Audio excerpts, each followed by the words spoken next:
media oleh Ketua Menteri yang baru nak bertemu dengan saya untuk meminta nasihat mengenai ekonomi Pulau Pinang.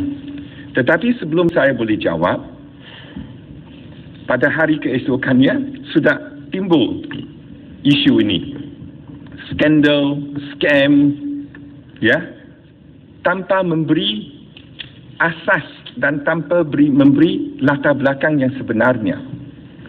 Dan kami sudah menjawab pada penghujung bulan Mac, tetapi tidak berhenti. Tuduhan itu diulang-ulangi.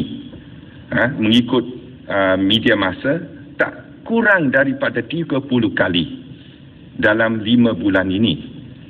Saya pun merasa hairan kerana sepatutnya usaha yang gigih mesti ditumpukan untuk memenang kes di mahkamah supaya mengurangkan tuntutan yang dibuat oleh pengusaha itu. Seolah-olah kerajaan negeri sekarang ini mengakui angka 40 juta ini sebagai kerugian, tetapi kerajaan yang dulu tidak mengakui. Kami memperjuangkannya dalam mahkamah. Oleh itu, saya katakan bahawa inilah sesuatu yang telah dipolitikkan, keterlaluan, excessive politicking. Seolah-olah tujuannya ialah untuk menjatuhkan maruah dan keyakinan rakyat kepada kerajaan yang dahulu. Ya, dan angka-angka yang diberi ini diubah-ubah. Dan saya pun nak sentuh satu kes yang dikatakan 84 juta itu. Sebenarnya 84 juta itu ialah anggaran kos pengambilan tanah untuk pembesaran empangan Mengkuang supaya meningkatkan simpanan air di negeri Pulau Pinang. Anggaran itu dibuat pada 5 tahun dahulu, tetapi pengambilan tanah dibuat pada tahun lepas, penghujung tahun lepas. Maka ada perbezaan harga tanah dan ini dijadikan satu isu. Saya kata ini tak tepat langsung. Okey, terima kasih Tan Sri. Yang Abdul Rahman. Bila kerajaan baru dibentuk, kami melancarkan urus tadbir CAT, iaitu kompetensi atau cekap, accountability dan transparansi atau terus.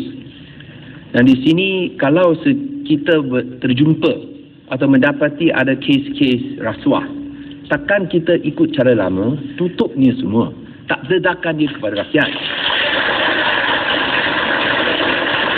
Saya rasa adalah tanggungjawab untuk sebagai sebuah kerajaan yang mengamalkan sistem CAT. Sekiranya ada skandal rasuah sedemikian, skandal tanah sedemikian, adalah tanggungjawab untuk bagi rakyat tahu.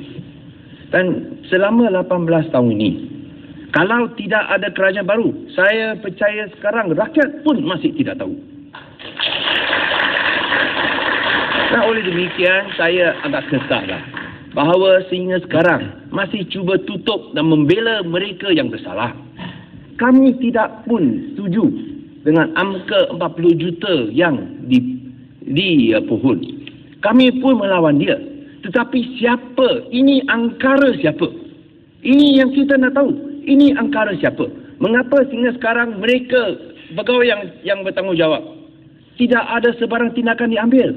Ini yang kita nak tanya.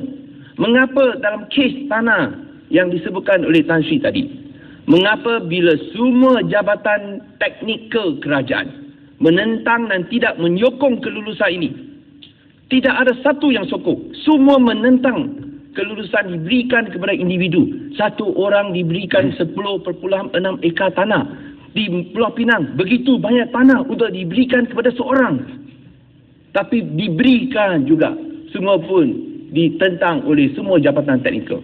Itu yang kita nak tanya. Di manakah kepentingan awam? Dan ini adalah salah satu skandal tanah. Bukan dua saja. Mungkin Tan Sri tak tahu, ada lebih banyak daripada itu. Itulah sebabnya saya sebut sampai 5. Dan sekali